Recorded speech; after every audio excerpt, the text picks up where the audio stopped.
Chapter 01. The Lawn That Reset. Jonah Reed liked to mow in straight lines, the way his father had taught him, the way you could pretend a weekend had edges and could be finished. He started early, before the sun grew teeth. The air still held last night's coolness, and the neighborhood was in that brief truce between birds and leaf blowers. He moved the mower up and down the yard, watching the grass fall in clean strips, watching order appear where there had only been green. From the kitchen window, Maya lifted her mug in salute, then turned back to the pan. Bacon sizzled. Their daughter Ellie, hair a storm cloud, sat at the table with her sketchbook open and her phone face down beside it as if she didn't trust it not to speak. Sam was on the floor, building a city of plastic bricks that kept expanding into the hallway like a friendly invasion. "Dad, you're doing the fancy stadium stripes again," Sam called through the screen door.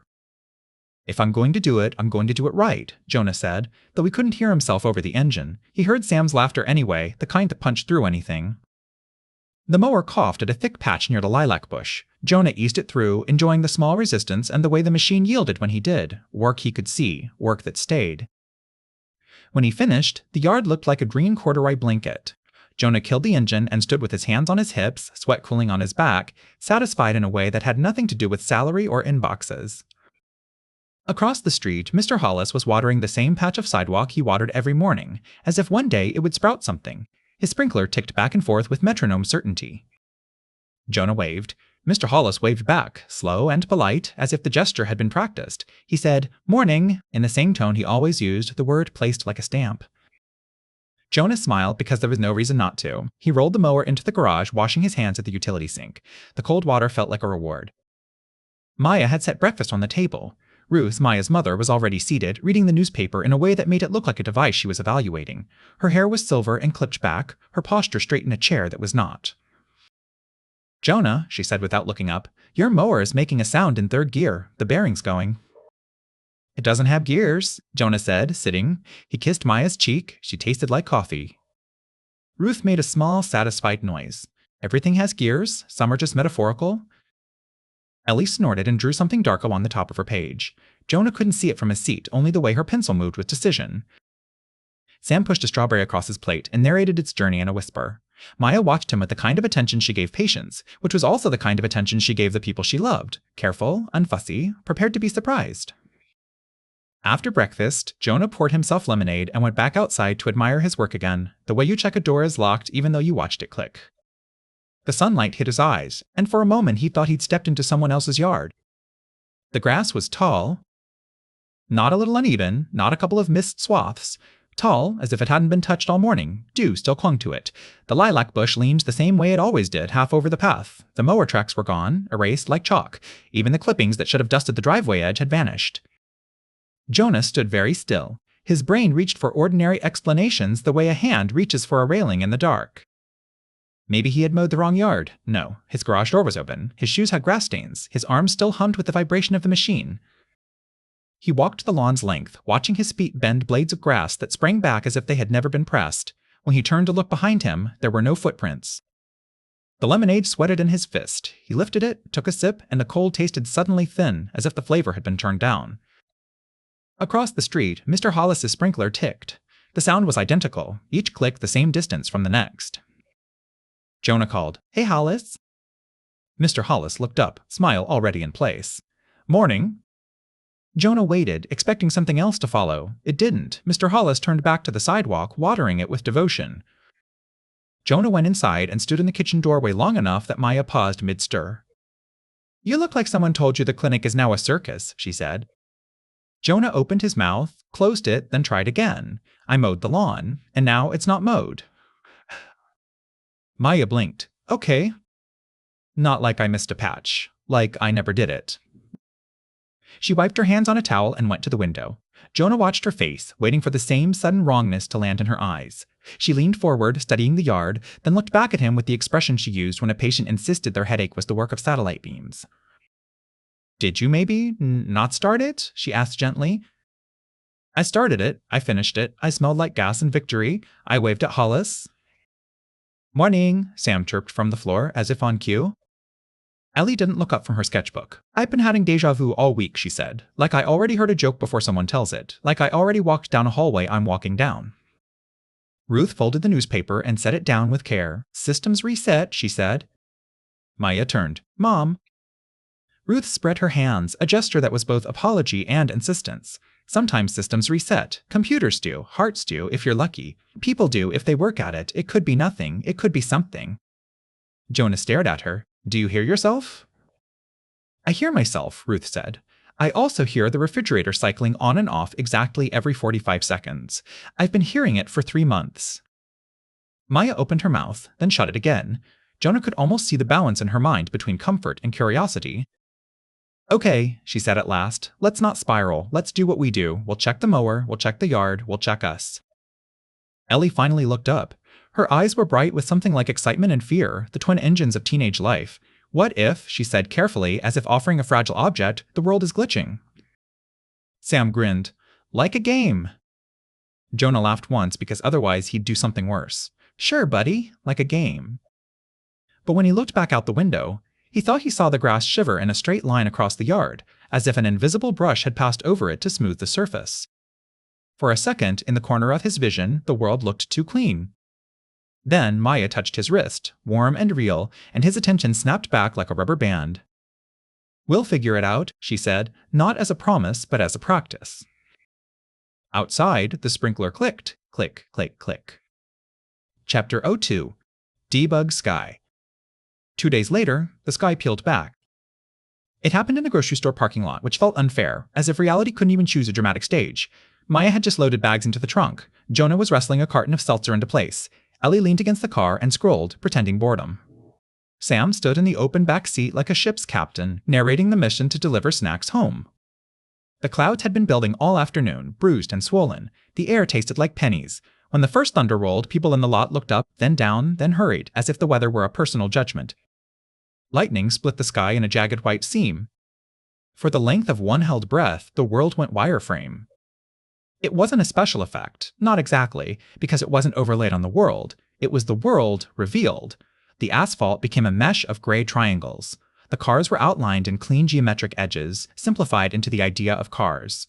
Even the people.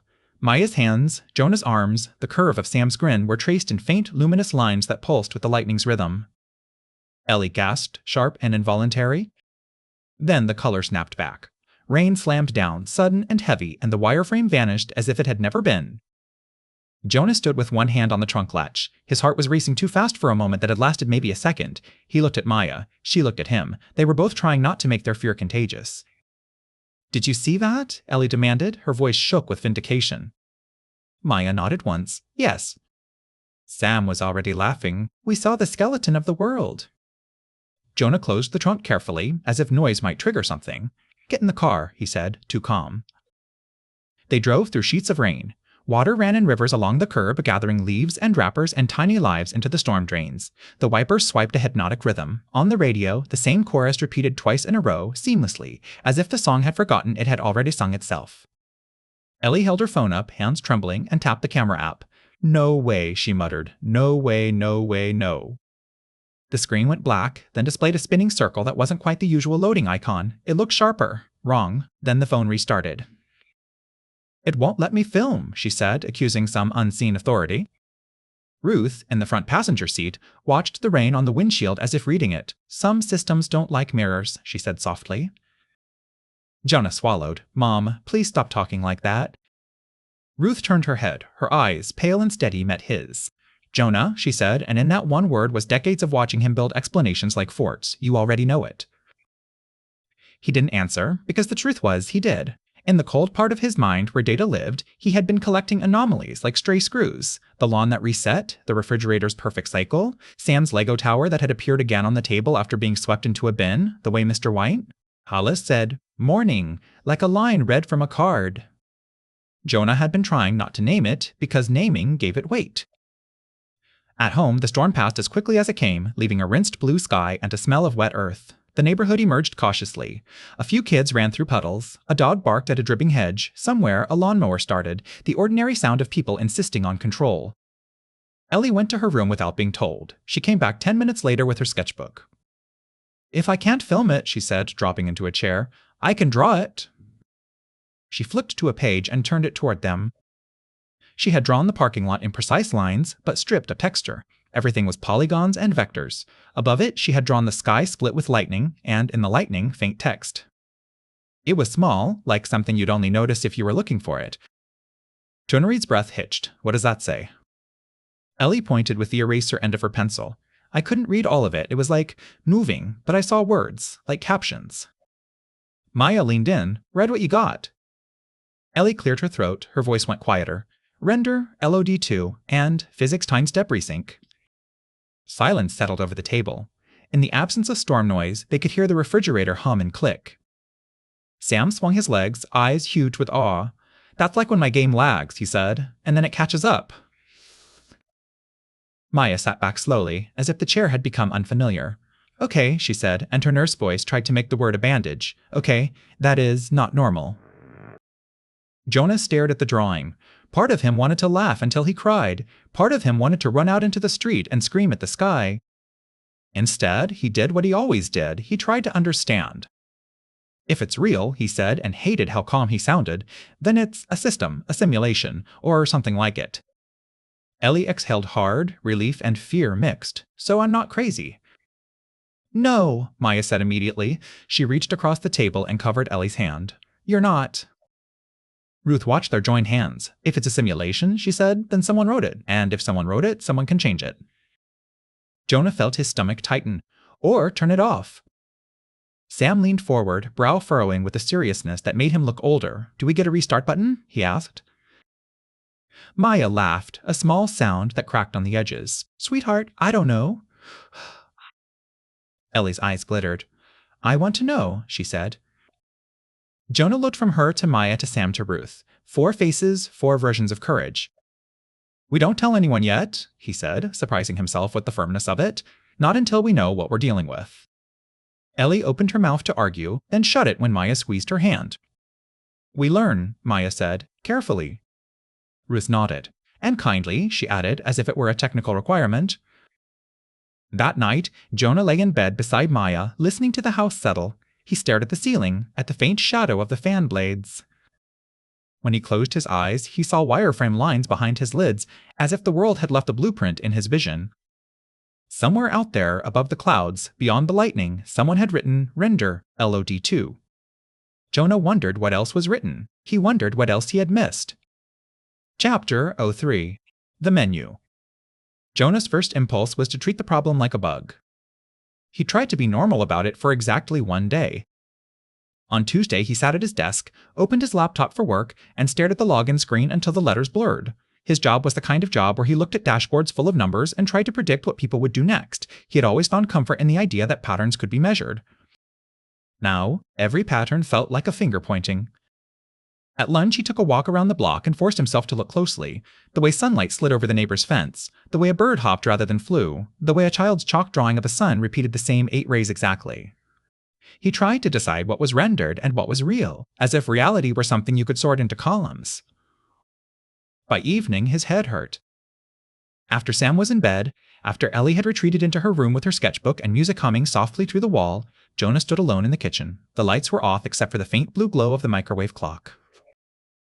Ruth sat at the table with a mug of tea. She was reading an old paperback with a cracked spine. Jonah didn't know when she had started keeping that book with her, but lately it seemed to be everywhere, on the counter, on her nightstand, tucked into the couch cushions like a bookmark in the house. Maya was in the shower. Water hissed behind the bathroom door. The sound was reassuringly messy, the opposite of a metronome. Jonah rubbed his palms together, then opened a cabinet and took out a box of salt. He poured a line of it on the counter, not in any ritualistic way, he told himself, but in the way you might test a surface for level. He drew his finger through the salt. It left a groove. He blinked. The groove vanished. The salt lay smooth again, as if untouched. Jonah stared. His pulse hammered. He drew his finger through again, harder. The groove stayed for half a second and then, like a video buffering, snapped back. Ruth watched him over the rim of her mug. That's a cache refresh, she said mildly. Stop saying things like, you know, Jonah snapped, then immediately regretted the sharpness. Sorry, I just... You want a button, Ruth said. You want a menu. Jonah's mouth went dry. How would you know that? Ruth tapped the paperback. Because I found one. Jonah leaned forward. The book's cover was blank, as if the title had been rubbed off by too many hands. He reached for it, then stopped. It felt absurd to be cautious about a book, and yet his caution had kept him alive in other ways. Ruth slid it toward him. He opened it. The pages were filled with ordinary-looking text at first glance, paragraphs and punctuation, but when Jonah focused, the words wouldn't hold still. Lines rearranged themselves as if the book was trying on different stories. Every few seconds, a block of text sharpened, briefly, into something else. SY system status, stable. User access S limited. MA maintenance window, pending. Jonah's breath came shallow. He flipped back and forth. The pages did not feel like paper anymore. They felt like a screen pretending. "Where did you get this?" he whispered. Ruth's mouth twitched. "Library." "Of course," Jonah said, "because where else would you find forbidden knowledge than under fluorescent lights and whispered rules?" He closed the book. The cover was blank again, innocently so. The shower shut off. Maya's footsteps moved down the hall. Jonah set the book on the table like it might bite. Maya entered the kitchen, hair damp, wearing an old t-shirt. She took one look at Jonah's face and Ruth's too calm posture and said, "What happened?" Ruth lifted her mug. "He wants a menu." Maya's eyes widened slightly. She looked at Jonah. "And?" Jonah swallowed. "I think there is one." They stood together in the dark kitchen, the microwave clock the only witness. Jonah exhaled. Then, because he had no better plan, and because fear is sometimes just curiosity in heavy clothing, he tried the most ridiculous thing he could think of. He looked at the microwave glow and said softly, "Options." Nothing happened. Ellie would have mocked him. Sam would have cheered. Jonah felt like both of them at once. He tried again, this time with intention, as if speaking to a customer service line that could hear sincerity. "Options," he said. The air in front of him shimmered. Not with light, but with a kind of pressure, like heat over asphalt. A rectangle appeared, faint at first, then sharpening into clean edges. Pale text floated inside it. Maya sucked in a breath. Ruth didn't move at all, her eyes simply narrowed in satisfaction. The rectangle hovered at Jonah's eye level. It was translucent, and Jonah could see the kitchen through it, but the text was crisp. User, Jonah, read. ACCESS level, guest. Below that, a list. Narrative coherence, 97%. Memory stability, 88%. Emotional volatility, 42%. Local probability drift, 0.3%. At the bottom, a single button glowed faintly, Rex Separati. Jonah didn't touch it. His hands were sweating. His mind was doing that thing it did when faced with too much input, trying to turn terror into a checklist. "Oh my God," Maya whispered. Jonah swallowed hard. "It's real." Ruth leaned forward, eyes bright. "Try the support button." "What if it reports us?" Jonah said. Maya laughed once, short and without humor. "To who?"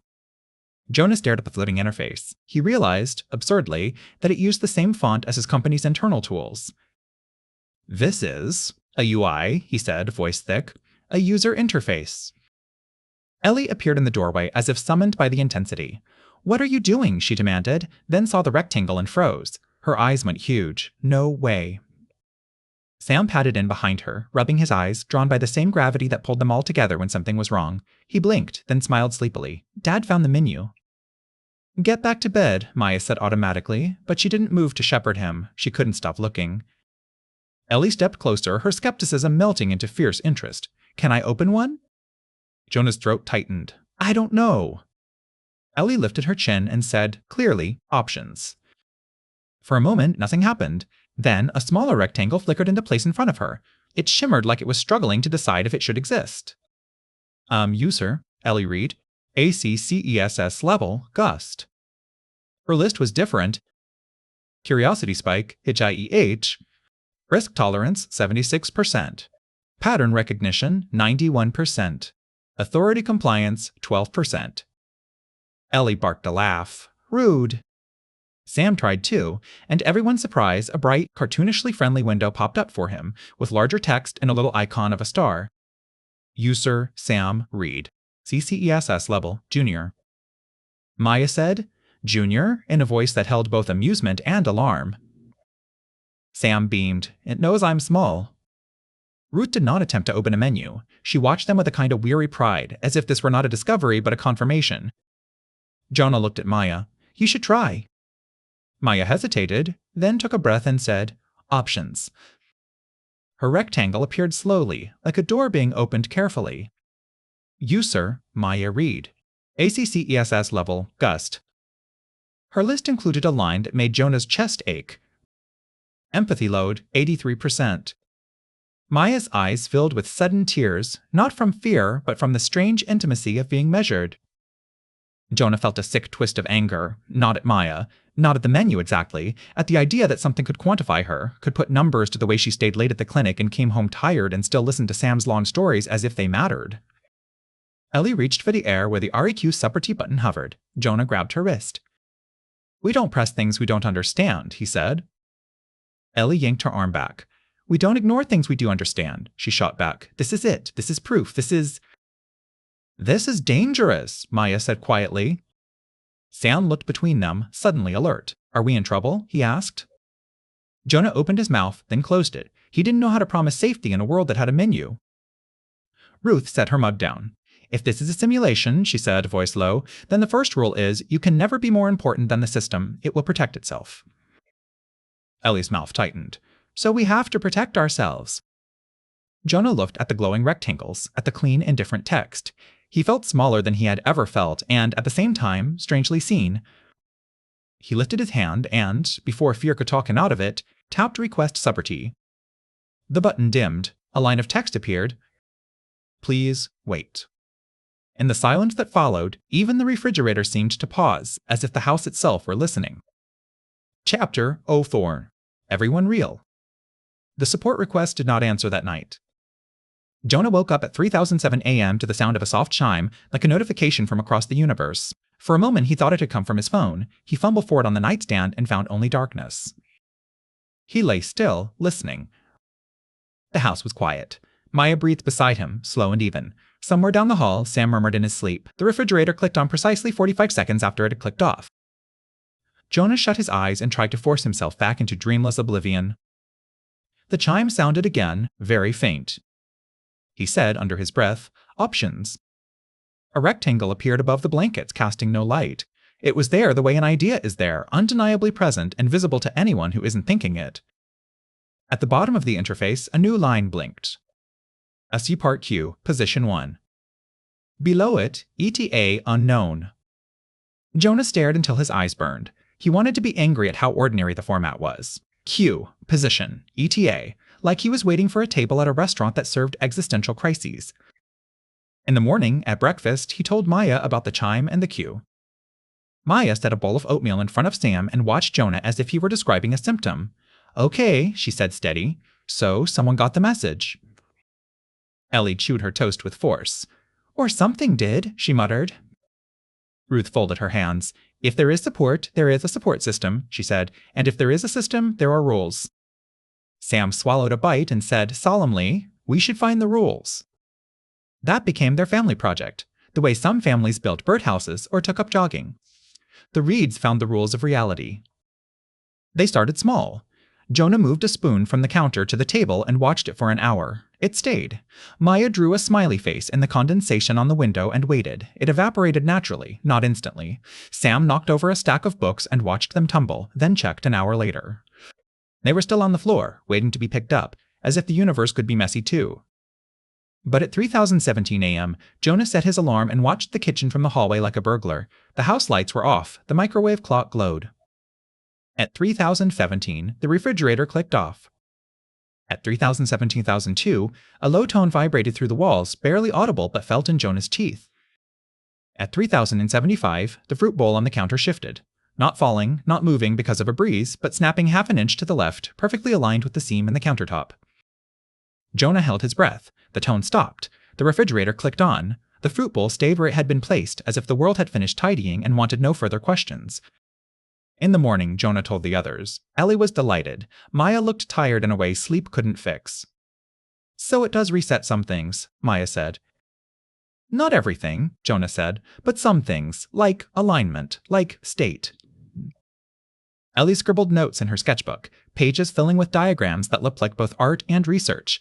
She started drawing the neighborhood the way she had seen it in wireframe, fences as lines, trees as simplified shapes. When she shaded in the sky, she left tiny gaps as if to show where the grid might be. Maya approached it differently. She began paying attention to people. On Wednesday, she took Sam to the park after school. Jonah came too, because he didn't trust himself to let Maya walk alone with this knowledge. Ruth stayed home, sitting in her chair with her blank book open on her lap as if waiting for someone to speak through it. At the park, a toddler ran in circles around the same bench, giggling at the exact same points in each loop. A young woman pushed a swing and sang the same 3 lines of a lullaby over and over without changing the melody. Jonah felt his skin crawl. "NPCs," he whispered. Maya elbowed him lightly. "Don't." "Don't what?" Ellie demanded. She had come too, trailing behind them with her headphones around her neck like a collar. She watched the toddler loop again. "That's not normal." Sam ran off toward the monkey bars, shouting a greeting to Sasha Patel, a kid in his class. Sasha waved back, then jumped down from the bars to meet him. "Hey, Sam," Sasha said. "Do you want to see something gross?" "Yes," Sam said instantly because he was 9. Sasha showed him a dead beetle in a jar with reverence. Jonah watched the exchange, trying to decide if Sasha's enthusiasm was scripted. It looked too specific, too joyful. Maya sat on a bench and observed. She had spent years learning to read tiny differences in people's faces, fear disguised as anger, pain disguised as stubbornness. She watched the young woman at the swing, the looping toddler, the jogger who passed every 7 minutes like a clock. She watched the way the jogger's face didn't change when he ran, no sweat forming, no hair shifting. Then she watched an elderly man feeding pigeons, his hands shaking slightly, his smile broadening when a bold bird hopped close enough to take a crumb. The man's eyes crinkled with a private memory, and Maya felt something in her chest unclench. Ellie sat beside her. "So?" she said. Maya took a long breath. "Some people feel thinner," she said, "like they're on a track." Ellie nodded hard. "Exactly." Maya looked at Sam laughing with Sasha, at the way their voices changed as they invented new rules for their game. She looked at the elderly man and his pigeons, at the tenderness in the way he held his hands out. And she felt, with sudden clarity, the danger of their new knowledge. "We can't do this," she said. Ellie frowned. "Can't do what?" "We can't decide who's real," Maya said. Her voice was quiet but fierce. "We can't start sorting people into program and person based on how convenient it feels." Jonah shifted, uncomfortable. "But some of them are repeating." Maya nodded. "Maybe they're tired. Maybe they're lonely. Maybe they're not okay. Maybe they're scripted. Maybe they're not." She looked at Ellie. "If we start acting like some people don't count, we become the worst part of whatever this is." Ellie's jaw worked. She wanted to argue. Jonah could see it, the teenage hunger for certainty. A clear enemy. A clear solution. Sam ran back, breathless. "Mom, Sasha says there's a secret hole under the slide," he announced.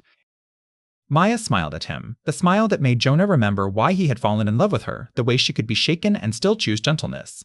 "That sounds like something we should investigate," she said. Sam darted off again. Ellie watched him go, then looked back at Maya. "So what? We just pretend it's all normal?" "No," Maya said. "We live like it matters, like everyone matters, especially if it's hard." Jonah swallowed. He had been thinking about the system as a puzzle, an adversary, a thing to outsmart. Maya was thinking about it like a test of character. Ruth had said, in her blunt way, that systems protect themselves. Maya was saying people should protect each other. Jonah looked out at the park, the looping toddler, the repeating jogger, the pigeons, the children inventing a world on the playground. In all of it, he could feel a presence, not exactly a watcher, but a structure holding them. He wanted to ask the sky, directly, "Are they real? Am I?" Instead, he stood and walked toward the slide, because Sam was calling his name, because if this was a simulation, then maybe the only rebellion was to keep loving anyway. That night, when Jonah checked his support queue, the position still read 1. But a new line blinked beneath it. "Reminder, please use respectful language when referring to other instances." Jonah stared until his eyes stung. Maya, half asleep beside him, murmured, "What is it?" Jonah swallowed hard. "I think support heard you," he whispered. Maya didn't open her eyes, but her hand found his in the dark and squeezed. Chapter 05. Patch Notes. They went to the library on purpose. It was Ellie's idea, which meant it came wrapped in irritation, as if she had to disguise her hope. "If Grandma found a weird book there," she said, "maybe there's more." Ruth pretended to be offended. "I found an important book there," she corrected.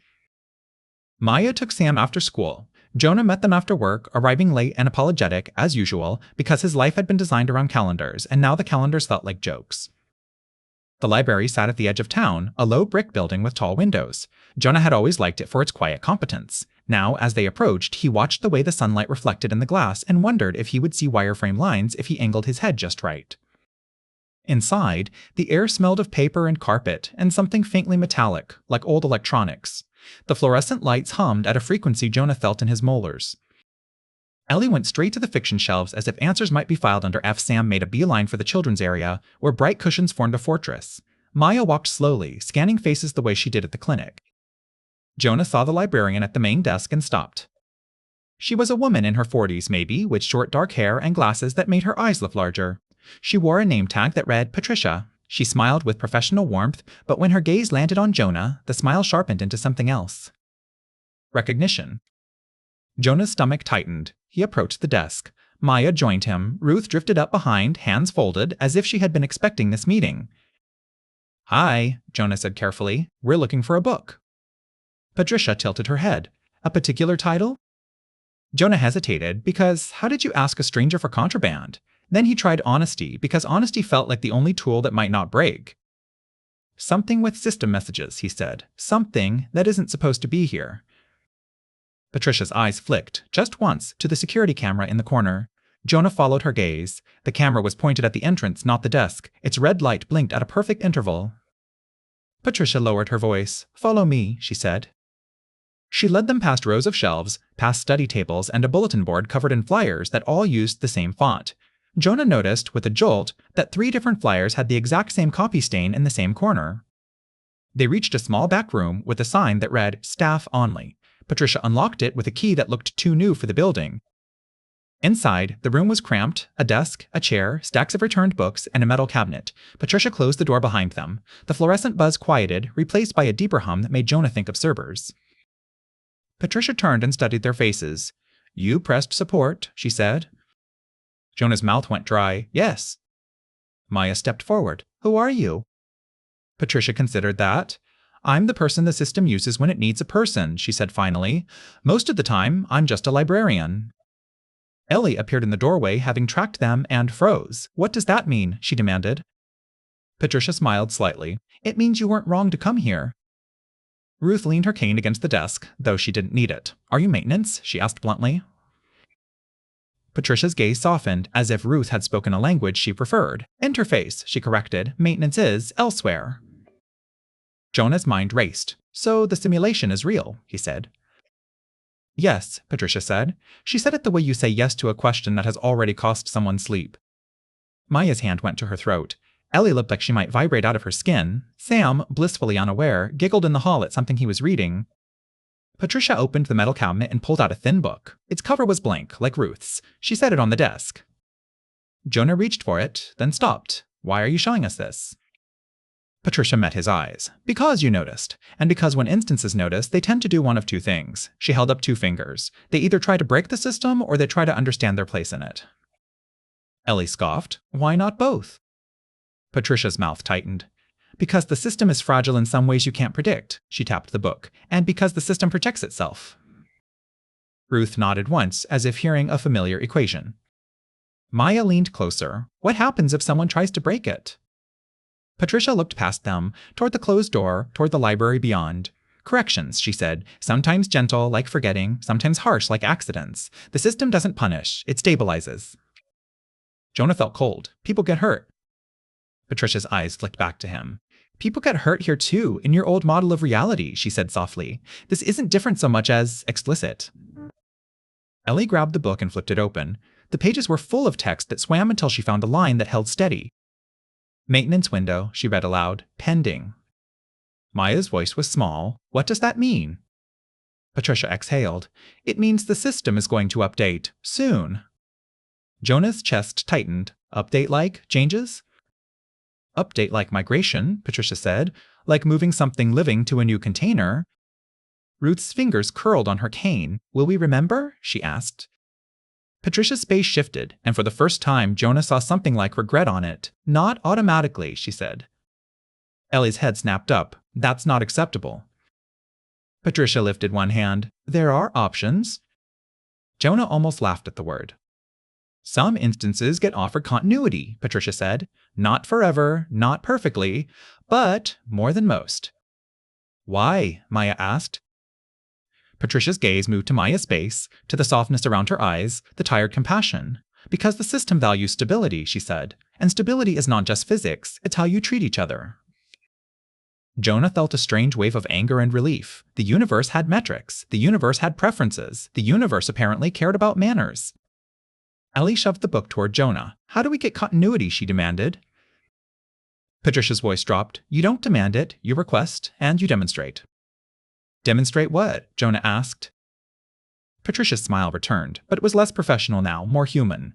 That you can live here without trying to own it, she said. That you can make meaning without forcing everyone else into your meaning. Ellie opened her mouth, ready to argue, then stopped. For a second, she looked young and scared. Maya's shoulders slumped slightly, as if she had been carrying a secret weight and someone finally acknowledged it. We just live? She said. Patricia nodded. You live. You care. You leave things better than you found them. You don't treat the knowledge like a weapon. Ruth picked up the book and turned it over in her hands. This is a test, she said. Patricia shrugged. Everything is. Jonah tried to ground himself in specifics. Can we talk to support? He asked. Like, actually talk? Patricia reached into the cabinet again and pulled out a laminated card, the kind the library used for printer instructions. On it, in plain black text, were 3 words. REQU Support, IN person. Below that, an address, the library's own. Jonah stared. So you are support? Sometimes, Patricia said. Sometimes I'm just the person who checks out your books and tells you about overdue fees. Sam's voice floated from the hallway. Mom, there's a dinosaur book that roars when you open it. Maya blinked rapidly, then smiled as if grabbing onto a rope. We'll be right there, she called, voice steadying. Patricia held Jonah's gaze a moment longer. You asked what to do, she said. Here's what you do first. Don't let this make you cruel. Jonah nodded, throat tight. He didn't trust himself to speak. Patricia opened the door. The fluorescent hum returned. The smell of paper and carpet flowed in. As they stepped back into the library, Jonah glanced over his shoulder. For a split second, behind Patricia's glasses, he thought he saw lines of code reflected instead of his own face. Then she smiled at a patron and said, warmly, Can I help you find something? And the world, for the moment, behaved like a library again. Chapter 06. Unauthorized Right. When you learn the world has settings, it becomes hard not to reach for the sliders. Ellie tried to be patient. She tried to listen to Patricia's warning in the library, to Maya's insistence on kindness, to Jonah's cautious rules. She tried to tell herself that knowing the truth was enough. Then, Lila Martinez showed up at school with swollen eyes and a hoodie pulled low, and Ellie remembered what it felt like to want something you couldn't have. They sat on the bleachers behind the gym while a teacher unlocked a storage room and pretended not to notice them. It's my dad, Lila said, voice flat with exhaustion. They found something, his heart. Ellie swallowed. Lila's father was the loudest person at every soccer game, the one who brought oranges and yelled positive insults at the ref. He wasn't supposed to have a heart problem. Ellie wanted to say something comforting. Words felt too small. They're doing tests, Lila continued. Mom says it's probably fine, but she says that about everything. Ellie stared at her own hands. In her mind, a translucent rectangle hovered, listing metrics like a cruel horoscope. Local probability drift, 0.3%. What did that even mean? Could she make it mean something else? At home that evening, Ellie waited until Jonah was washing dishes and Maya was folding laundry. Sam was at the kitchen table with his homework, tongue stuck out in concentration. Ruth was in the living room, reading her blank book as if it might talk back. Ellie went to her room, closed the door, and sat at her desk. She whispered, Options. The menu appeared immediately, eager as a dog. User, ELE read. ACCESS level, gust. She focused on the line that had haunted her since the first time she saw it. Pattern recognition, 91%. If the system valued patterns, then surely it could be persuaded by them. She scanned the list until she found it. Local probability drift, 13%. When she stared long enough, the line expanded, as if unfolding. A slider appeared beneath it, faint and grayed out. On one end, stable, on the other, CH-idic. Ellie reached toward it. The moment her finger passed through the air where the slider hovered, a warning flashed, sharp red, READ. Ellie jerked her hand back. Come on, she whispered, I just need a little. Another line blinked in. Unauthorized right attempt detected. Her stomach flipped. She waited, breath held, expecting something to happen. A siren, a crash, the ceiling pewing open to reveal a hand reaching down to pluck her out. Nothing happened. Downstairs, Jonah laughed at something Sam said. Maya's voice answered, warm. Ordinary life kept moving. The system, apparently, had better things to do than smite a teenage girl. Ellie tried again, slower. She imagined the slider brightening. She imagined it unlocking. She imagined, fiercely, Lila's dad walking into the next soccer game, loud and solid and alive. She touched the slider. For a second, it moved. The grayed-out bar shifted the width of the hair. Then the air in her room thickened, like humidity before a storm. Her lamp flickered. Her phone screen flashed white and went dark. Outside her window, the world seemed to hold still. Ellie stood and looked out. A sparrow was frozen in mid-air, wings outstretched, suspended above the neighbor's maple tree as if pinned. Across the street, Mr. Hollis stood with his hose aimed at the sidewalk, water arcing in a perfect curve that didn't fall. Ellie's breath came in quick bursts. "Oh no," she whispered. The frozen moment lasted only a heartbeat, then snapped forward. The sparrow dropped a foot and flapped wildly. The water splashed down all at once. Mr. Hollis blinked and kept watering as if nothing had happened. Ellie's menu flashed again. De-erection applied. Local probability drift, 0.3%. The slider was locked, unmoved. Ellie stumbled back from the window, palms sweating. She hadn't changed anything. She had only caused the world to stutter. Downstairs, Jonah called. "Ellie, everything okay?" Ellie swallowed hard. "Yeah," she lied automatically. She tried to close the menu, but it stayed. Another line appeared, calm as a lecture. "WRIT access is limited to authorized roles." Ellie stared. Authorized roles, like a job title. Her door opened without a knock. Jonah stepped in, dish towel slung over his shoulder. His eyes flicked to the air in front of Ellie, and his face went pale. "What did you do?" he asked. Ellie's chin lifted, defensive. "Nothing." Jonah's voice tightened. "Don't do that, not now, not with this." He stepped closer, lowering his voice. "Did you try to change something?" Ellie's eyes burned. "Lila's dad might die," she said. The words came out like a thrown object. "And we have a menu, we have a system, and you're telling me we just sit here and be respectful?" Jonah flinched as if she'd hit him. "Ellie!" "What is the point of knowing if we can't do anything?" she demanded. Jonah looked at the warning text hovering in the air, then back at Ellie. His own menu appeared at the edge of his vision, uninvited, as if the system wanted him in the conversation too. Ruth's voice drifted from the hallway. "If you pull a thread, you don't get to choose what unravels." Maya appeared behind Ruth, laundry basket in her arms. She took in Jonah's face, Ellie's, the menus hovering like ghosts. Maya set the basket down slowly. "Ellie," she said, and her voice was gentle in a way that made Ellie want to scream. "Sweetheart, tell me." Ellie's throat tightened. Tears threatened, which was unacceptable. "I tried to unlock the probability thing," she said, staring at the floor. Maya closed her eyes briefly. Jonah's shoulders sagged with a relief that was almost anger. At least he wasn't imagining it. "Did it work?" Maya asked. Ellie shook her head. "It froze a bird." Jonah let out a shaky breath. "It froze the whole block," he said, more to himself than to her. "It did a correction." Maya stepped into the room and took Ellie's hands, forcing her to meet her eyes. "I understand why you tried," she said. "I understand. If I could rewrite every diagnosis I've ever given, I would." Ellie's lips trembled. "Then why can't I?" Maya's eyes were wet. "Because you don't know the cost," she said. "Because you don't get to save one person by hurting another and call that love." Ellie yanked her hands free. "I didn't hurt anyone." Ruth cleared her throat. "Not on purpose," she said. Ellie turned on Ruth. "You don't even care. You're acting like this is a math problem." Ruth's face tightened. For a second, the armor of her calm slipped, revealing something raw beneath it. "I care," she said quietly. "I care so much that I learned long ago not to confuse control with care." Ellie looked away, angry and ashamed all at once. Jonah reached up and, with a trembling finger, tapped the edge of his own menu. "Support," he said under his breath. "We need support." His interface flickered. The support queue line changed. "Supper contact. Pending. Priority elevated." Then, as if responding to Ellie's earlier attempt, a final line appeared in all three visible menus, identical. "Please do not attempt to modify global parameters without training." Ellie stared at it. Training, roles, access. The simulation wasn't just a box, it was a workplace with permissions. Maya wiped her cheek with the back of her hand and forced a smile that didn't quite land. "Okay," she said, exhaling. "New rule." Ellie looked up warily. "We don't try to hack the universe," Maya said. "We help Lila the old-fashioned way. We show up, we make meals, we sit in waiting rooms, we do the things that are real even if everything is made." Jonah nodded, slow. "And if the system wants us to have roles," he added, "we figure out what those roles are before we start pulling levers." Ellie swallowed hard. Part of her wanted to argue until her throat bled. Another part of her, smaller but stubborn, wanted to be held and told she wasn't responsible for the whole world. She didn't say that.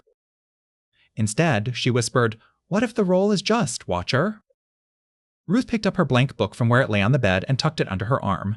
"Then watch," she said, "and learn who you want to be while you do." Downstairs, Sam's pencil scratched on paper. Jonah's dishes clinked in the sink. Maya's laundry waited to be folded. Outside, the sparrow flew away, alive, the world holding together by the thin thread of everyone's restraint. Chapter 07. The Cult of Exit. The first time Jonah heard the phrase, "the exit," he thought it was about a new highway project. He was in the checkout line at the pharmacy, buying ibuprofen he didn't really believe would help. The cashier, a teenager with a nose ring, scanned items with robotic speed. A man behind Jonah, broad-shouldered and excited, leaned toward the woman beside him and said, "No, I'm telling you, Derek says there's an exit." Like a literal way out. Jonah's spine went cold. The woman laughed nervously. "Out of what?" "Out of this," the man said, gesturing vaguely at the fluorescent-lit aisle, the greeting cards, the display of cough drops. "Out of the sim."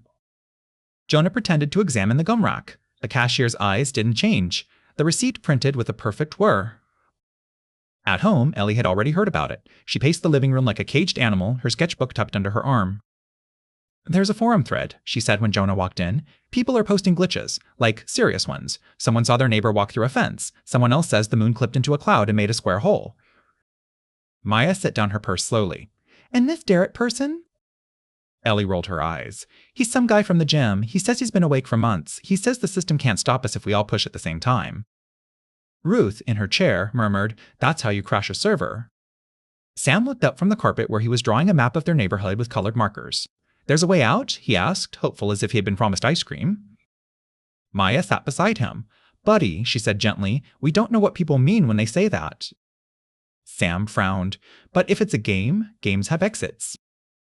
Jonah sank into an armchair, exhausted in a way that wasn't physical. The knowledge had been a weight, but it had also been private. Now, if other people were noticing, the system might respond differently. Patricia's warning about corrections echoed in his head. "We need to know what they're doing," he said. Ellie pounced on the words. "Yes, thank you, finally." Maya hesitated, then nodded. "We listen," she said. "We don't join, we listen." The meeting was held at the community center, in a room that usually hosted yoga classes and quilting circles. The folding chairs were arranged in a ring. A pot of coffee sat on a table beside a plate of supermarket cookies. The ordinariness of it made Jonah's skin itch. There were more people than Jonah expected. Teenagers with restless energy, middle-aged couples holding hands too tightly, older men with hard eyes. Jonah recognized some faces from the grocery store, the clinic, the park. He wondered which of them had been looping on benches. Derek stood at the front, arms crossed like a coach. He was handsome in a generic way, jaw square, smile easy. He wore a black t-shirt with white letters that read, "Wake Up."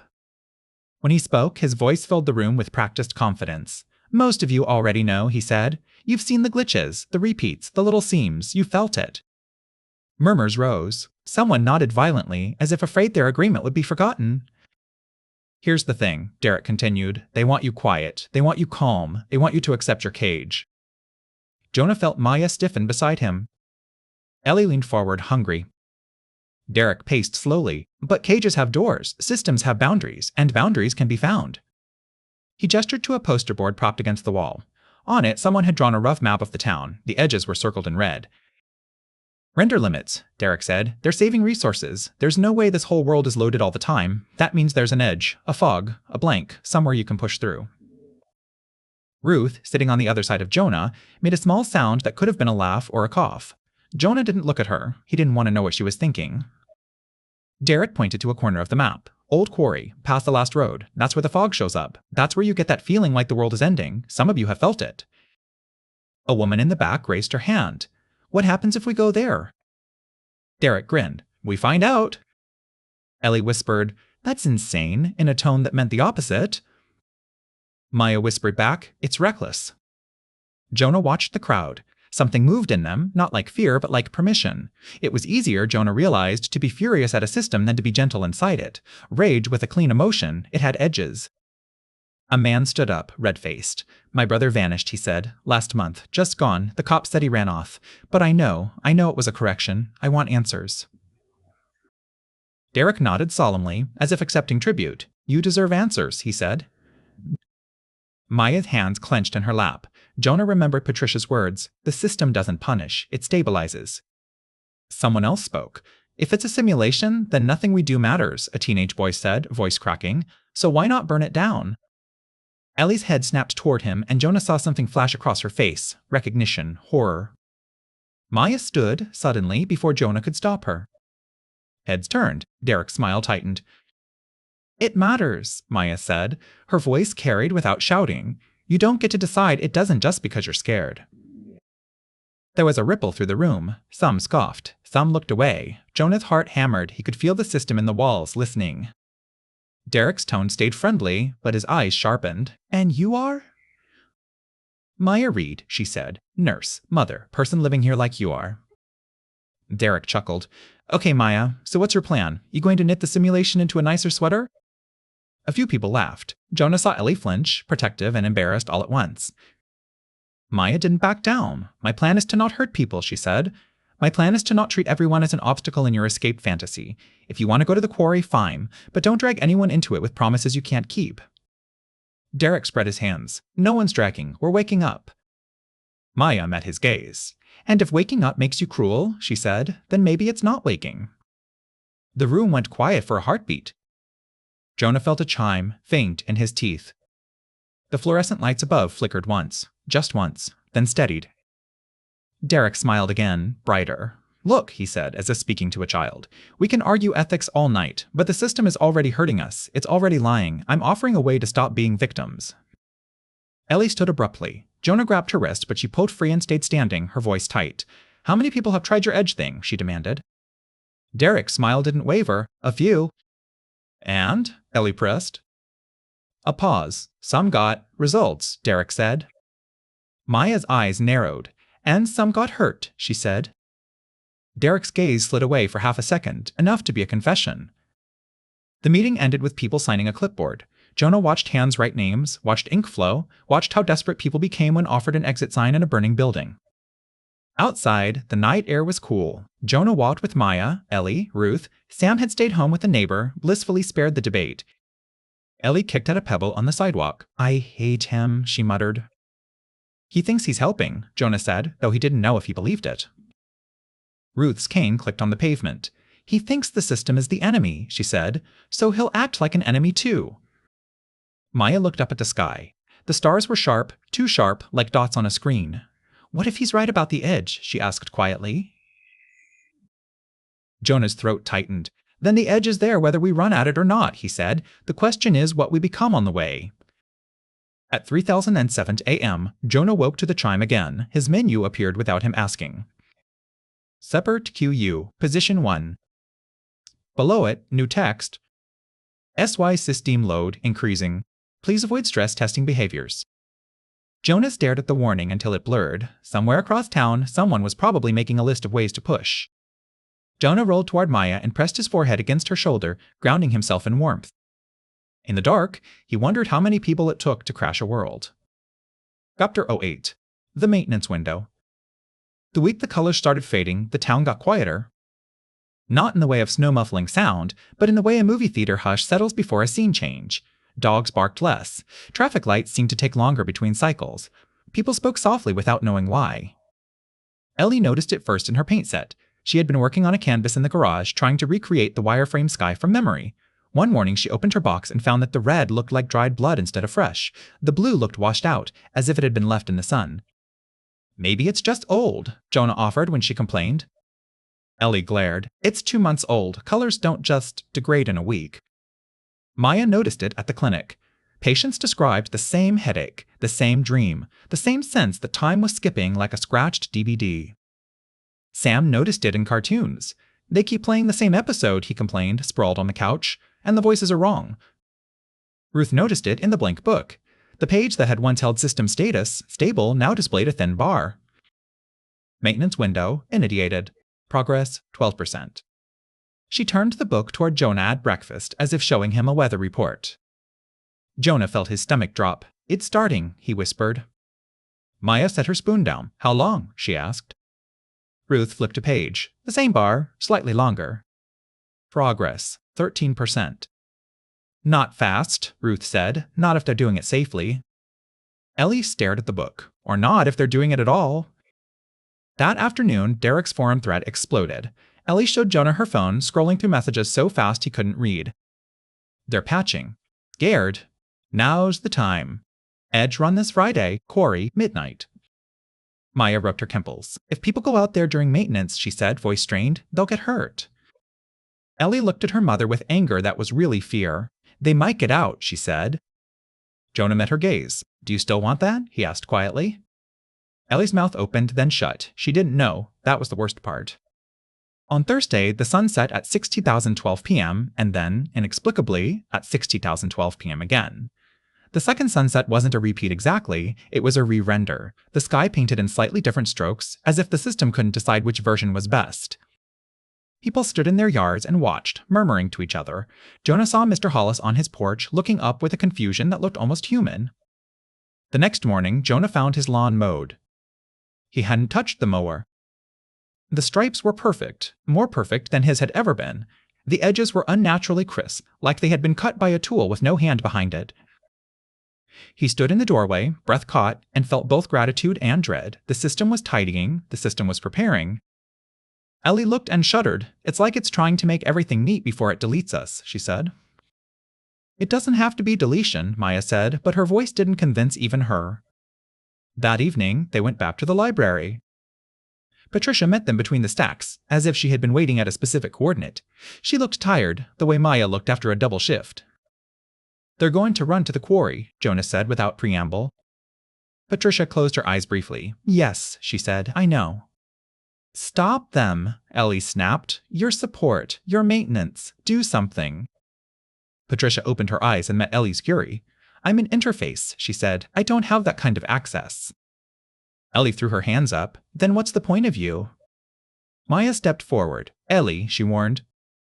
Patricia's expression softened.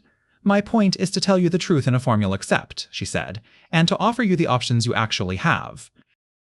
Jonah's menu flickered in his peripheral vision, as if the word had tugged it. What options? He asked. Patricia gestured toward a small reading room. Inside, a table held an open ledger book and a stack of index cards. A sign read, CO Munity Memory Project. Jonah stared. That's new. Patricia nodded. It wasn't here yesterday. Ellie picked up an index card. It was blank, but when she held it up to the light, she saw faint lines as if the paper had a hidden texture. What is this? Artifacts, Patricia said. Things that can persist, sometimes, if they're made with enough intention, if enough instances agree they matter. Maya's eyes filled with tears again, sudden and surprising. Like a memory palace, she whispered. Like a lifeline, Jonah said. Patricia looked at them carefully. If the maintenance window completes, some of you will wake up in a slightly different version of this town, she said. Some of you won't wake up at all. Some will wake up with no memory. The system will keep what it can. Ellie gripped the index card too tightly. That's not fair. Patricia's face held a tired empathy. Fair is a human setting, she said. The system runs on stability. Ruth stepped into the room, her cane tapping. She looked at the ledger book, the blank cards. So we write, she said. Ellie scoffed, bitter. Write what? Dear future me, sorry you got erased? Maya took a card and sat at the table. Her hands shook slightly as she picked up a pen. We write what matters, she said. Jonah sat beside her. The pen felt too small for the task. He glanced at Patricia. Will it work? Patricia shrugged. It works sometimes, she said. It works more when people stop trying to win and start trying to keep each other. Ellie stared at her parents, at the way Maya's shoulders squared with quiet determination. Jonah watched Ellie fight herself, the urge to run, to break, to demand, and the urge to stay and make something. Sam burst into the room, having been allowed to roam the children's section. Mom, there's a book about space that has a picture of the Milky Way, and it looks like the grid, he announced, breathless. Maya laughed softly through her tears. Bring it here, she said. Sam ran off and returned with a huge illustrated book. He slammed it down, proud. The page showed a galaxy in deep blues and purples, spiraling like a fingerprint. Ellie leaned in, and for a moment, Jonah saw her artist eyes shift from fear to wonder. That night at home, Ruth sat with Sam and told him a story. Not a bedtime story about dragons, a story about herself. When I was in the hospital last year, Ruth said, smoothing Sam's hair, I woke up in the middle of the night and saw a progress bar on the wall. Sam's eyes widened. Like on your book? Like on my book, Ruth said. It said, Migration in Progress. Maya sat in the doorway listening, her face pale. Jonah leaned against the hall wall, heart thudding. Were you scared? Sam asked. Where? Most. Ruth's mouth tightened. I was, she admitted. Then I realized something. The progress bar didn't care if I was scared. It was going to finish. So I stopped watching it and started watching what I could touch. The blanket, the nurse's hand, the sound of the rain. Sam frowned, trying to understand. So you ignored it? No, Ruth said. I accepted it, and I decided not to waste the time before it finished. Ellie stood behind Jonah, silent. Jonah could feel her there like electricity. Ruth looked up, her eyes finding Ellie in the hall. You can run to the quarry, she said, or you can stay and build something that might survive. Either way, you will be you. That's the only part you control. Ellie's voice came out small. What is staying is just giving up. Ruth shook her head. Staying can be defiance, she said, if what the system expects is panic. On Friday, the progress bar in Ruth's book read 41%. Derek's edge run was that night. Jonah lay awake listening to the neighborhood. He imagined people gathering, excited and terrified. He imagined them walking toward the quarry like moths toward a light they couldn't understand. At 11:58 p.m., Ellie knocked softly on his bedroom door. Jonah sat up. Maya stirred beside him. Ellie stepped into the room, face pale. I'm going, she whispered. Maya sat up fully, eyes wide. Ellie! Ellie's voice cracked. I have to know. Jonah swung his feet to the floor. His heart hammered. He looked at his daughter and saw not defiance, but desperation. Then we're going with you, he said. Ellie's eyes widened. What? Maya nodded, jaw set. We don't let you do this alone, she said. Ellie swallowed, tears shining. Okay, she whispered. Ruth appeared in the doorway behind Ellie, as if she had been awake the whole time. She held her blank book against her chest like a shield. Bring a flashlight, Ruth said, practical to the end, and a pen. They stepped out into the night together, toward the place where the map ended. Chapter 09. At the Edge. The road to the quarry was narrower than Jonah remembered, as if the town were slowly tightening around its own center. They drove with the headlights off until the last streetlight, then on again because Jonah couldn't decide whether darkness was safer or more suspicious. Maya sat in the passenger seat, one hand gripping the door handle. Ellie sat in the back with Sam, who had insisted on coming and who now looked serious, his small face lit by the dashboard glow. Ruth sat beside Sam, her blank book on her lap, the progress bar faintly visible between pages like a heartbeat. As they left the last houses behind, the radio crackled. A voice came through, not a DJ and not an emergency alert, but something in between. Please remain calm. Please remain within designated areas. Maintenance in progress. The voice repeated twice, then dissolved into static. Ellie leaned forward. That's new, she whispered. Jonah swallowed. They're not even hiding it. Ahead, faint lights flickered on the roadside, flashlights, phone screens. People had gathered near the quarry entrance, clustered like a vigil. Jonah recognized Derek's silhouette, arms raised as he spoke. They parked off the road and walked. The air smelled of damp dirt and crushed pine needles. Somewhere, an owl called, then called again in the exact same tone, the exact same rhythm. Maya squeezed Jonah's hand. Stay close, she murmured, to everyone. The quarry itself was a scar in the earth, a wide bowl where stone had been taken and left. Beyond it, the land sloped into a stretch of scrub and tall grass that Jonah had never had reason to enter. And beyond that, at the horizon, there was fog. It wasn't weather fog. It was too smooth, too evenly colored, like a blur tool used too generously. It sat at a perfect distance, a wall of soft gray that erased detail. Derek stood near the edge of the quarry, voice carrying. There, he said, pointing. That's the boundary. That's where the system stops rendering. That's where we push through. People murmured. Someone laughed, high and hysterical. Someone else prayed. Ellie stepped forward, drawn. Jonah followed, keeping his hand on her shoulder like a tether. Derek saw them and smiled. The Reeds, he called. Glad you came around. Maya's jaw tightened. We didn't come around, she said. We came to make sure no one dies. Derek chuckled. Dying is a setting, he said, too lightly. Jonah felt anger flare. He opened his mouth, then stopped. Because the air changed. The fog at the horizon rippled, and for a moment Jonah saw, behind it, a grid. Not the wireframe of objects, but a vast coordinate plane, infinite and cold. It made the inside of his chest feel like it was falling. Sam made a small sound and grabbed Ruth's sleeve. It's like the world is ending, he whispered. Ruth stroked his hair. It's like the world is being moved, she corrected. Derek raised his arms. Now, he shouted, together we go. Both surged forward. Jonah's body moved before his mind. He stepped in front of Maya and Sam and Ellie as if he could block a stampede with the human frame. Stop, he shouted, voice cracking. Wait. No one listened. The crowd poured down the quarry path toward the scrubland, flashlights bobbing like fireflies. Derek ran at the front, triumphant. For a second, Jonah stood frozen, helpless. Then Patricia's voice came from behind him, calm as a librarian asking for quiet. Jonah. She spun. Patricia stood near the parked cars wearing a dark jacket and the same tired expression. Her glasses reflected the distant fog. You're here, Jonah breathed.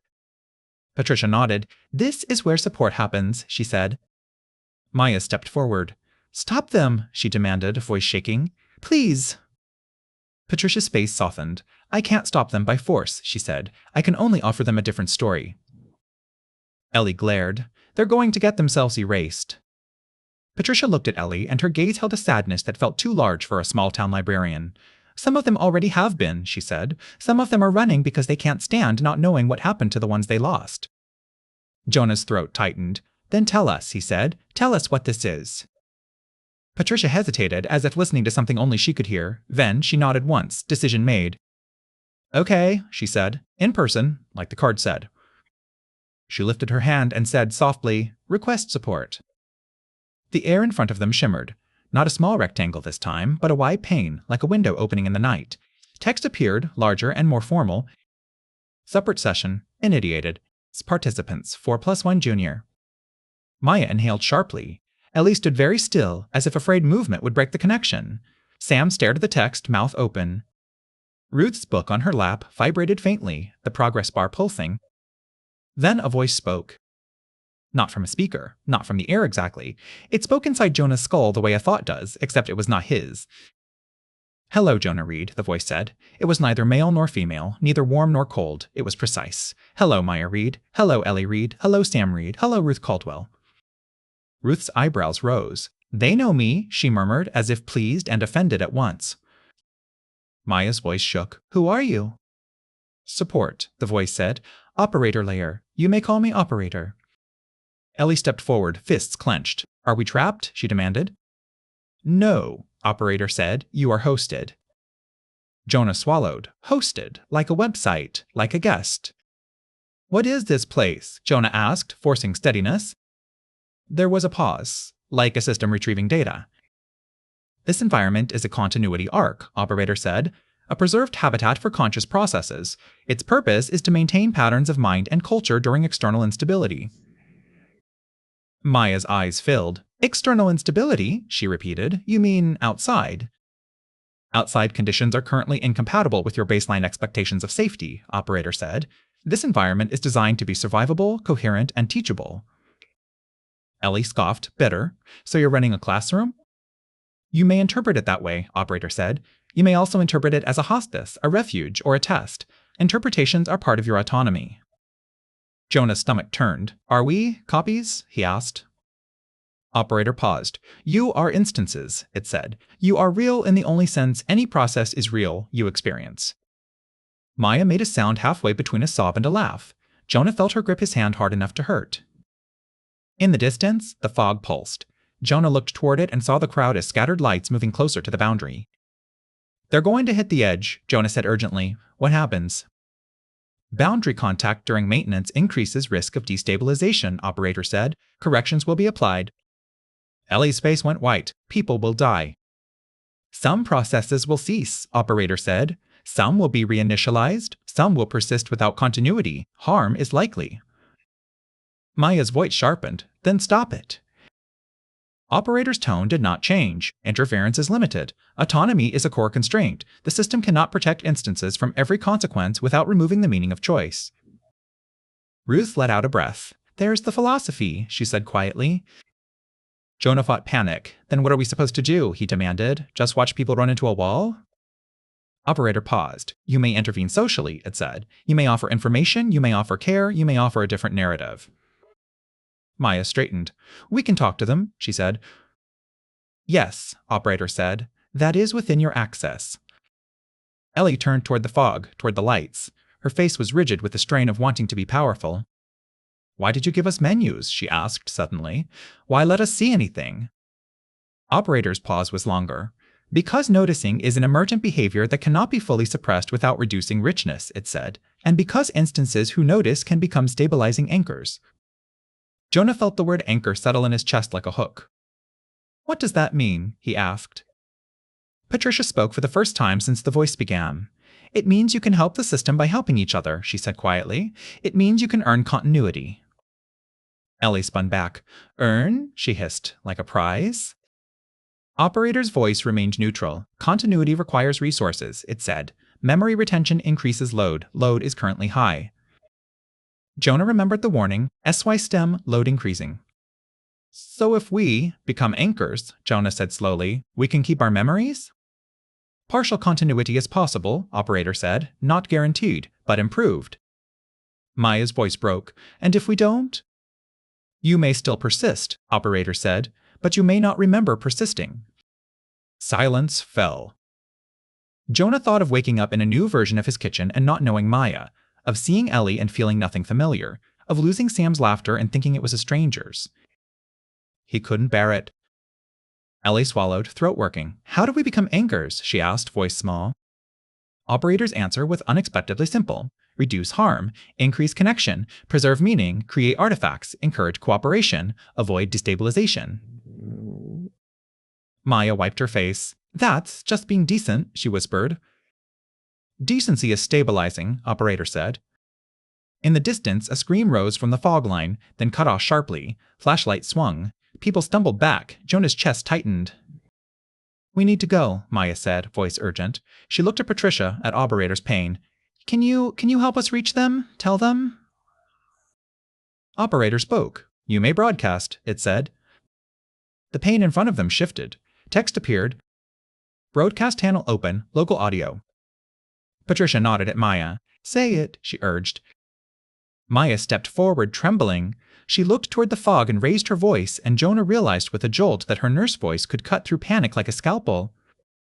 Everyone, Maya called. Listen, please. Her voice carried, amplified just enough to be heard. Heads turned. Some people froze mid-run. Derek's light swung toward them.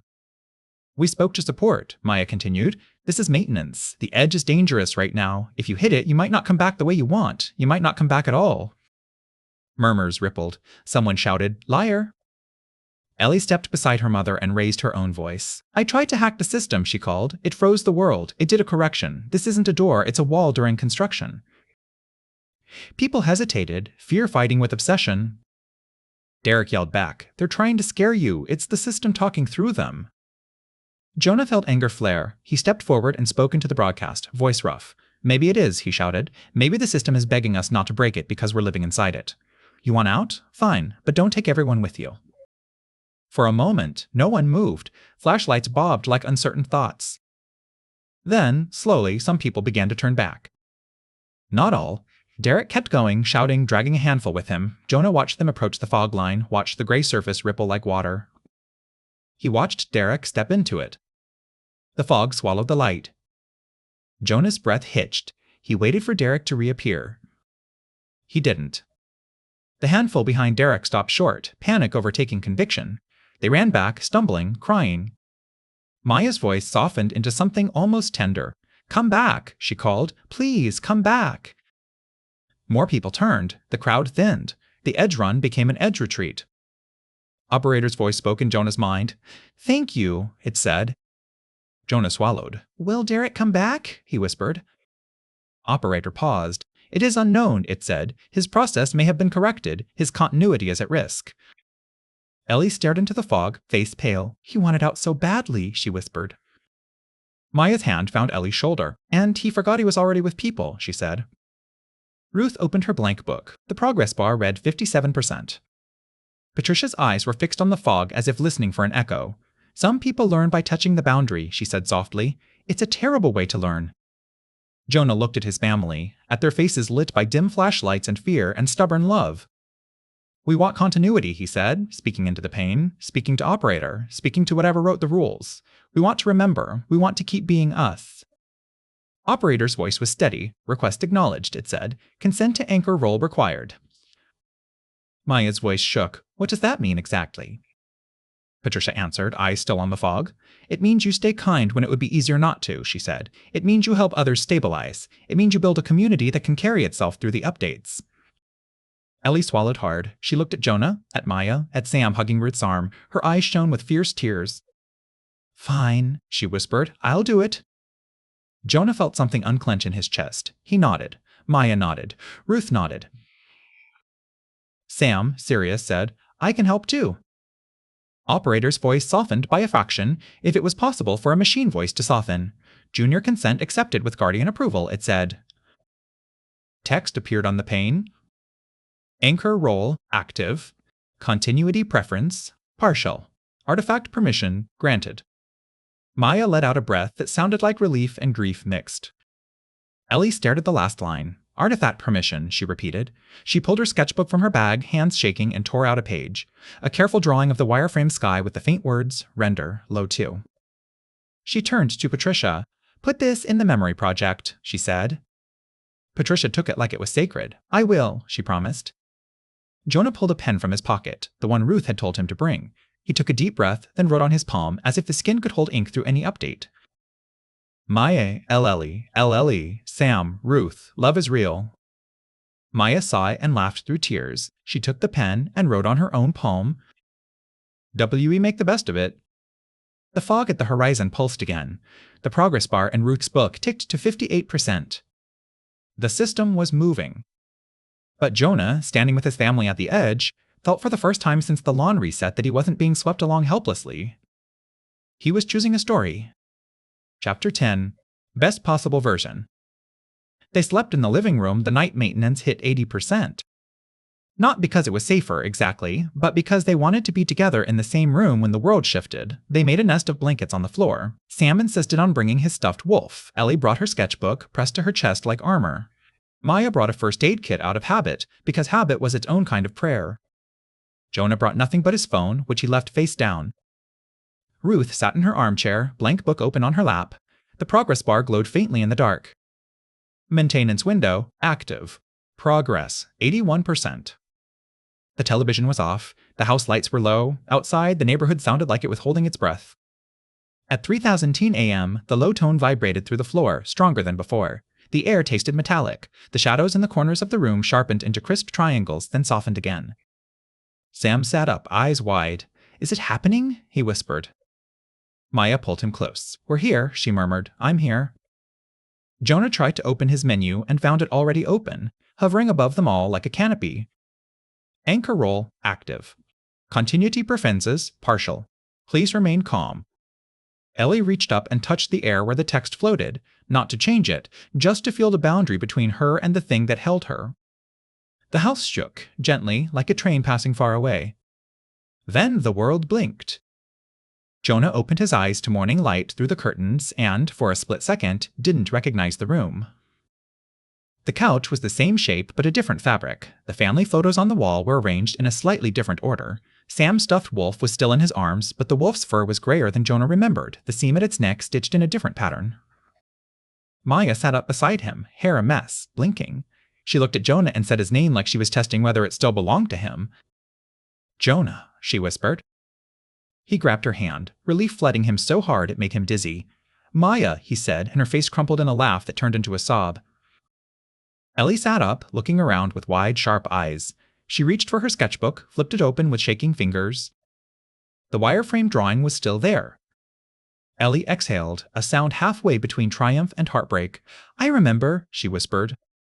Sam blinked at them, then grinned. I remember too, he announced as if this were the best game ever. Then he frowned, but our curtains were blue. They all looked. The curtains were green. Ruth sat in her armchair like she had never moved. She held her blank book open, but the progress bar was gone. In its place, a single line of text held steady. MAI and Tenance complete. Thank you for your stewardship. Ruth shut the book softly. Well, she said, voice dry, that's polite. Maya laughed again, shaky. Jonah sat up fully and looked out the window. The lawn was mowed. Not in perfect artificial stripes this time, but in Jonah's familiar uneven lines, a missed patch near the lilac bush like a signature. Jonah's throat tightened. "It kept, our mess," he whispered. Ellie followed his gaze and, to Jonah's surprise, smiled. "Good," she said. "Perfect is creepy." They spent the morning checking, not like scientists this time, but like people after a storm, taking inventory of what remained. The kitchen had the same table, but one chair squeaked now. The refrigerator still clicked, but not with metronome precision. Mr. Hollis waved from across the street and said, "Morning," and then, after a pause, added, "Weird sky last night, huh?" in a voice that held genuine uncertainty. Maya stared at him, startled, then smiled. "Yeah," she said, "weird." Ellie watched him go inside and whispered, "He improvised." Jonah felt a cautious warmth. "Maybe the update changed more than curtains," he said. Over the next week, the town settled into its new version like a body adjusting after illness. Not everyone remembered. Derek didn't show up at the gym. His name remained on the membership board, but the locker that had held his things was empty, as if it had always been empty. Some people looked hollow-eyed, carrying an unnamed grief. Some people looked lighter, as if a burden had been lifted without their permission. A few, very few, looked around with the same sharp attention Jonah recognized in Ellie. Patricia's memory project grew. The ledger book filled with handwriting, recipes, songs, lists of names, drawings of sunsets, notes that said simply, "You are not alone." Ellie went to the library often. She pretended to do homework, but Jonah saw her watching faces, listening for the hint of a chime in other people's words. Sometimes she slipped an index card into a stranger's hand like a secret. Maya started a weekly quiet hour at the community center, framed as a stress management group for anxious times. People came, they sat in a circle, they breathed, they talked about fear and meaning without using the word simulation.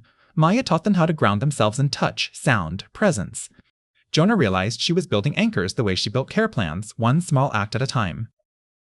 Jonah contributed in his own way.